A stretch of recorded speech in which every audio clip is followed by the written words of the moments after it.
This is the IELTS listening test. You will hear a number of different recordings and you will have to answer questions on what you hear. There will be time for you to read the instructions and questions, and you will have a chance to check your work. All the recordings will be played once only. The test is in 4 parts.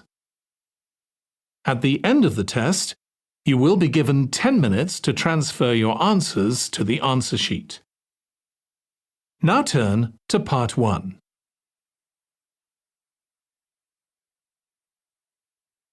Part 1.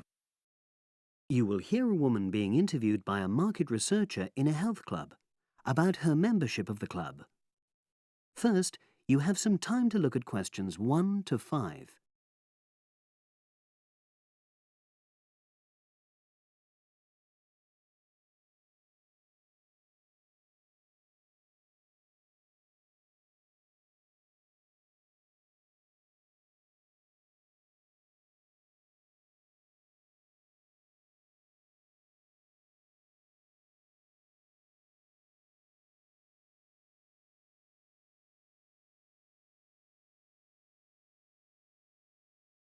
Oh, excuse me. I wonder if you'd have the time to take part in some market research. What's it about? About this club and your experiences and opinions about being a member. It'll take less than 5 minutes. Oh, OK then, as long as it's quick. Can I start by taking your name? It's Selina Thompson. Is that Thompson? Yes. Okay, great. Thanks. And what do you do for a living? Well, I'm an accountant, but I'm between jobs at the moment. I understand. But that's the job I'll put down on the form. And would you mind my asking which age group you fall into? Below 30, 31 to 50, and above? Over 50, I think we can safely say. Great, thanks. And which type of membership do you have? Sorry, I'm not sure what you mean. Do you mean how long of... No, is it a single-person membership? Oh, right, no, it's a family membership. Thanks. And how long have you been a member? Ooh, let me see. I was certainly here 5 years ago, and it was probably 2 to 3 years more than that. Shall I put down 8? Oh, I remember now. It's 9, definitely. Sorry. No problem. I've got that. And the last question in this first part is, what brought you to the club? Sorry? How did you find out about the club? Did you see any ads? Well, I did actually. But I have to say I wasn't really attracted to the club because of that. It was through word of mouth. So you were recommended by a friend? Actually, my doctor. I'd been suffering from high blood pressure, and he said the club was very supportive of people with that condition, so I signed up. Great, thanks. Before you hear the rest of the conversation, you have some time to look at questions 6 to 10.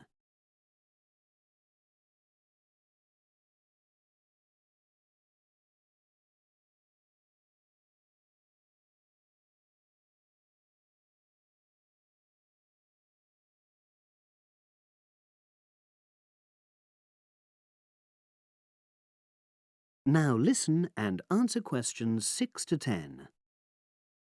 Now, for the second part of the form, I want to ask a bit more about your experience of the club. Sure. How often would you say you use the club? It varies enormously, depending on how busy I am. Of course. But on average, per month? I'd say it averages out at twice a week.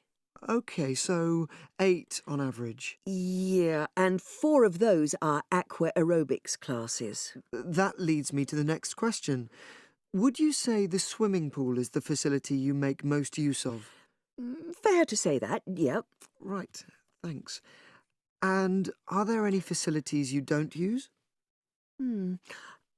One area I realise I've never used is the tennis courts. And there's one simple reason for that. You don't play tennis? Actually, I'm not bad at it. Oh. It's that I'm not happy having to pay extra for that privilege. Oh, right. I've made a note of that. Thanks. Now, in the last section, are there any suggestions or recommendations you have for improvements to the club? Only about health and fitness? Anything at all? Well, I'd like to see more social events. Oh. It isn't just a question of getting together for games or classes, but other things, you know. Yes, sure. And another thing that I was thinking when I had my yoga class in the gym last night, we were all sweltering in the heat, was that I think they should put in, or, you know... Air conditioning. That's exactly what I mean. The rooms are really light and well designed, but they do need proper installations. Sure. Well, I've made a note of that. Good. So, is there anything else you'd like to suggest? About quality of service, for example? Oh, everyone's very nice here. They couldn't be more friendly and helpful. Oh, but I tell you what, it's a shame the restaurant isn't open in the evening on Saturday, and Sunday as well, for that matter. Oh. So, the club should... Open it later on those days. OK. Well, thank you very much. That's all the questions I have. That is the end of Part 1. You now have 1 minute to check your answers to Part 1.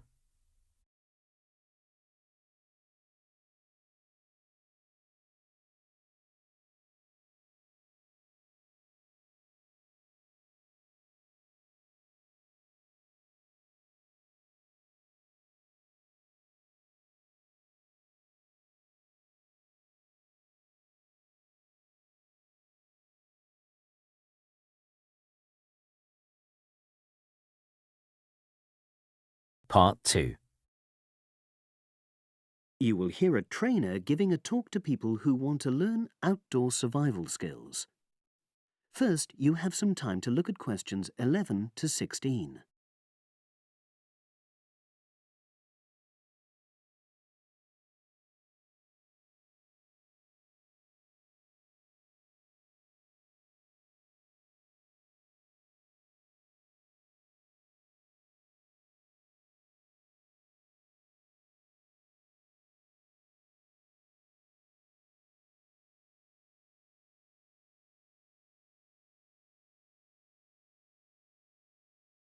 Now listen and answer questions 11 to 16. Good morning, everyone, and welcome to our outdoor survival program. As you know, this week you'll be learning some of the basic information and skills you need to look after yourself independently in the outdoors. These first 2 days will be based here in the classroom, and then we'll be taking a camping trip to put into practice some of the things you've learned. I'm going to start off with the topic of food. And to start with, I'll describe just 2 methods which we'll be putting into practice at our camp, and which make use of natural resources, the steam pit and the bamboo pot.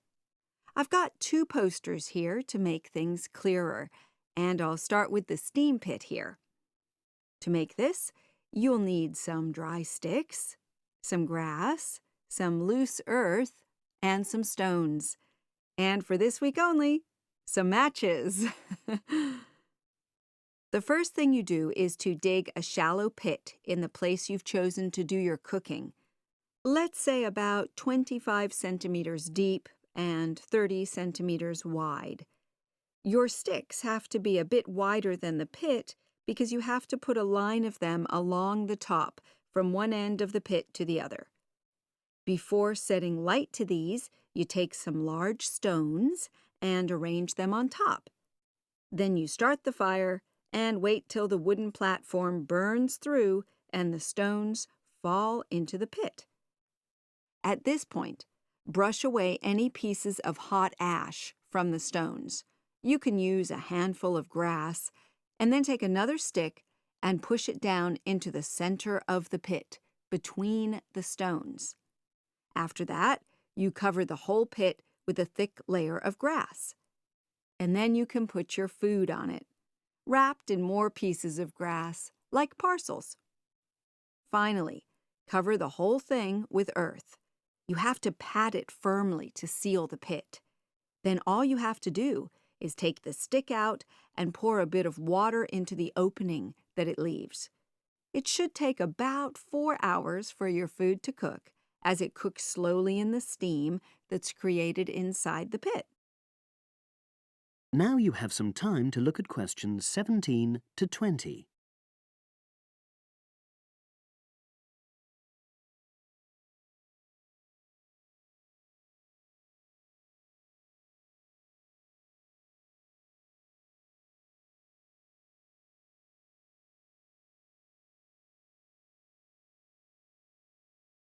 Now listen and answer questions 17 to 20. So, simple but effective. The other method you're going to practice this week is the bamboo oven. Now, the steam pit is ideal in certain conditions because the heat is below ground level. For example, if there's a strong wind and you're afraid a fire might spread. But when it's safe to have an open fire, you can use the bamboo oven method. You get a length of bamboo, which, as you probably know, is hollow and consists of a number of individual sections with a wall in between. You use a sharp stick to make a hole in each of the dividing walls apart from the end one.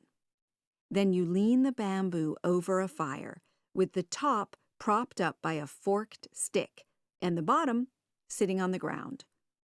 You pour enough water in the top to fill the bottom section, and then light a fire underneath that section to heat the water. Then you put your food inside the top section, and the steam coming up the bamboo through the holes you made cooks it. I'm going to move on now to food itself and talk about some of the wild plants you might cook. I'm going to begin with fungi. That's mushrooms and toadstools. I'm sure you'll be aware that some of these are edible and they're delicious, but some of them are highly poisonous. Now, whether they're poisonous or not, all fungi that you find in the wild should be cooked before eating, because that helps to destroy any compounds in them that might be mildly toxic. But be aware that any amount of cooking won't make poisonous varieties any safer to eat. Unless you can definitely identify a fungus, you should never eat it. It's not worth the risk. And you need to be really sure, because some fungi that are poisonous are very similar in appearance to certain edible varieties. They can easily be mistaken for each other. So, having said all that, fungi are delicious when they're freshly picked, and although they are only moderately nutritious, they do contain minerals which the body needs. I'll move on now to leafy plants, which are generally... That is the end of Part 2. You now have half a minute to check your answers to Part 2.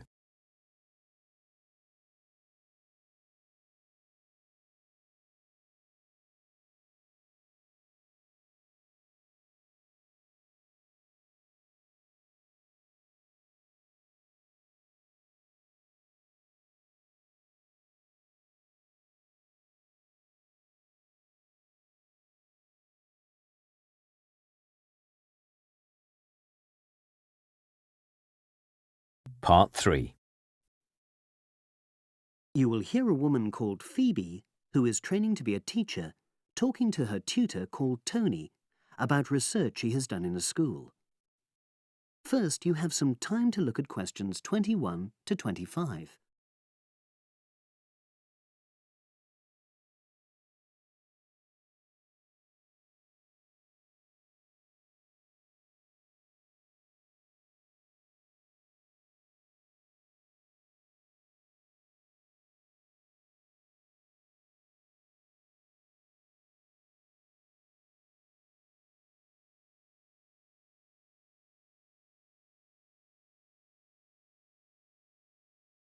Now listen and answer questions 21 to 25.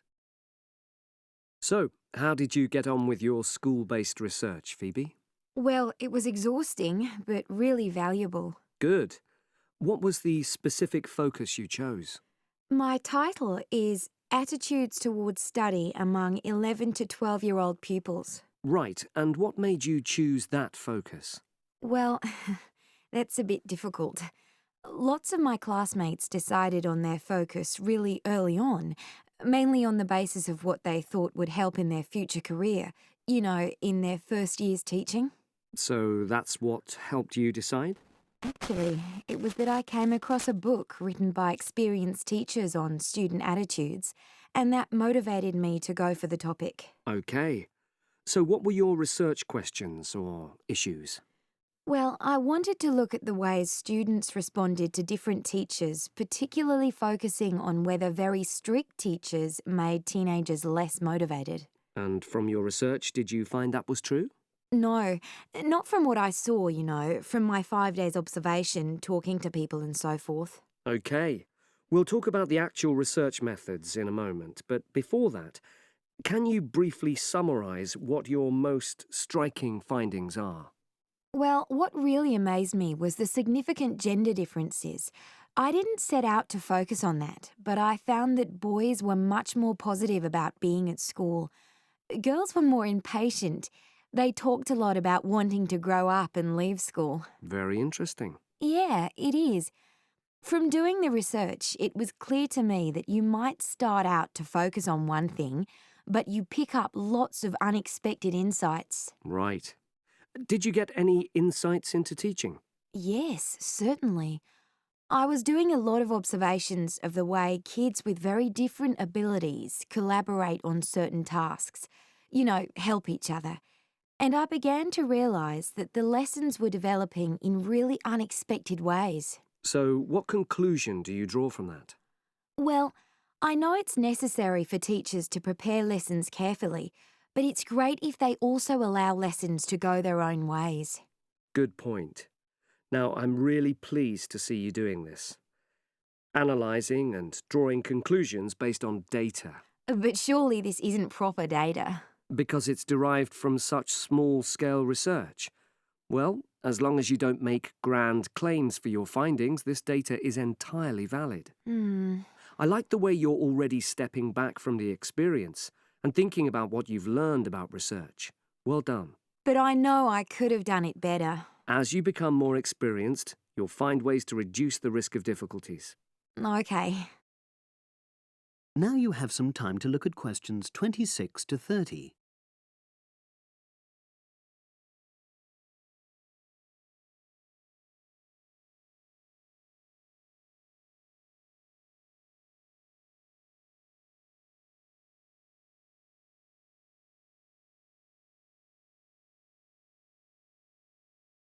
Now listen and answer questions 26 to 30. So, let's look in more detail at how you gathered your data. Let's start with lesson observation. Well, it generally went quite smoothly. I chose my focus and designed my checklist.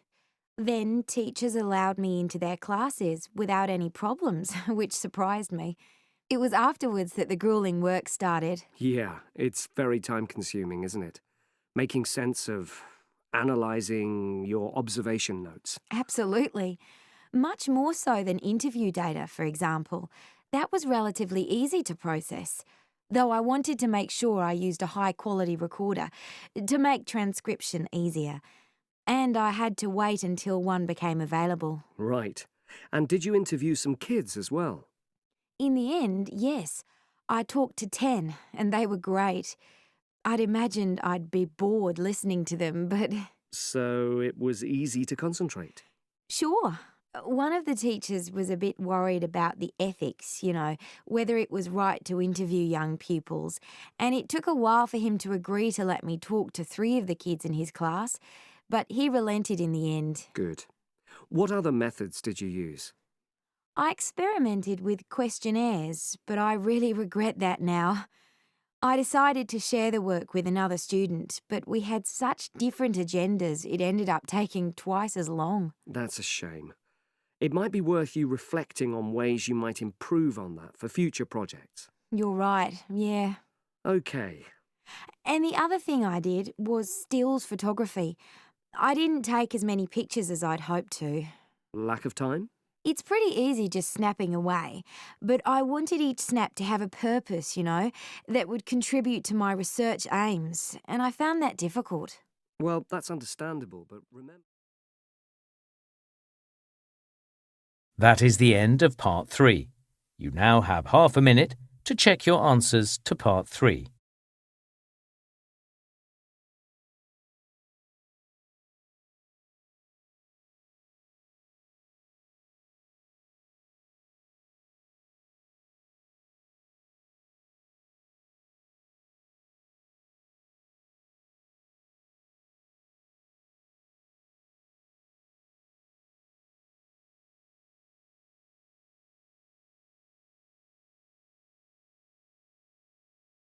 Listening, Part 4.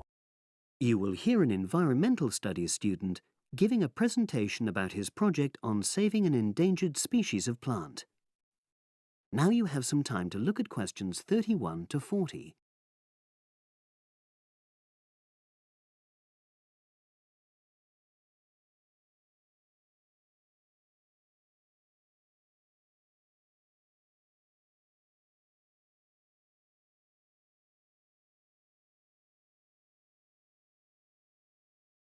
Now listen and answer questions 31 to 40.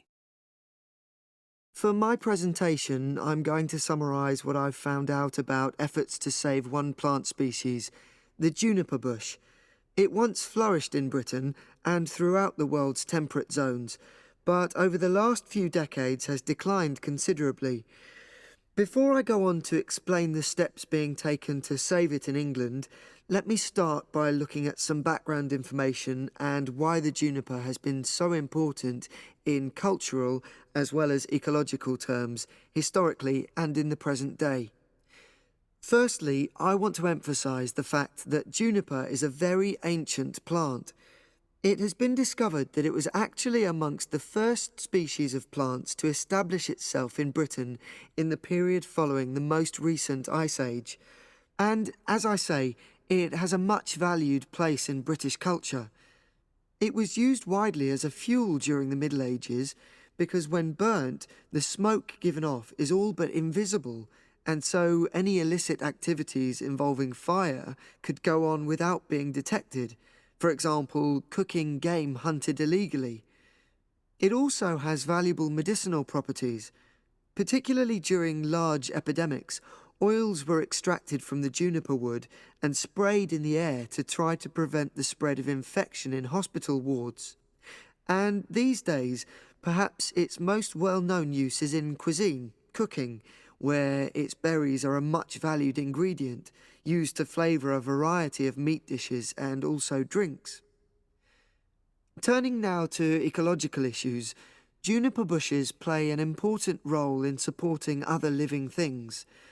If juniper bushes are wiped out, this would radically affect many different insect and also fungus species. We simply cannot afford to let this species die out.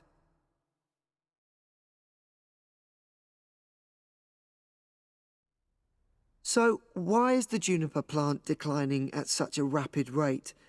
Well, a survey conducted in the north and west of Britain in 2004 to 5 showed that a major problem is the fact that in present-day populations, ratios between the sexes are unbalanced, and without a proper mix of male and female, bushes don't get pollinated.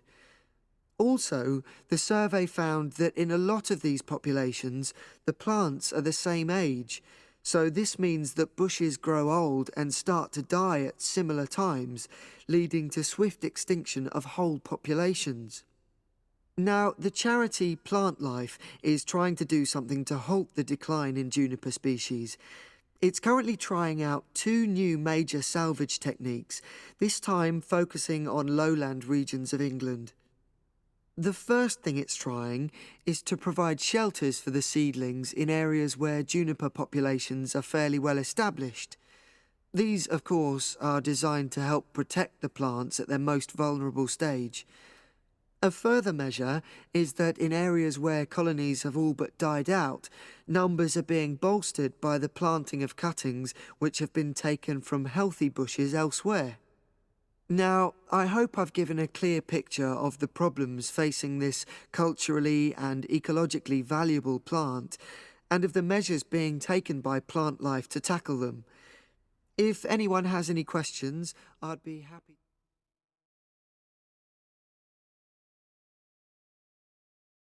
That is the end of Part 4.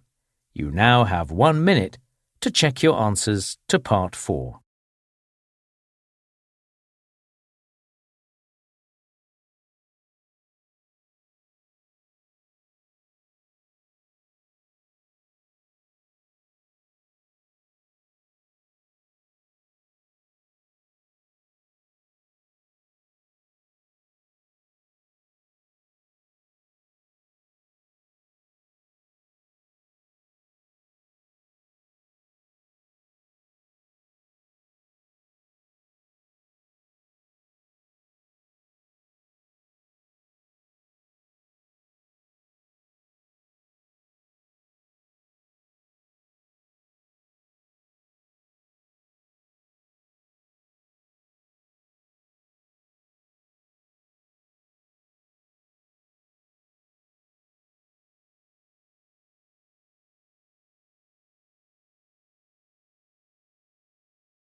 That is the end of the listening test.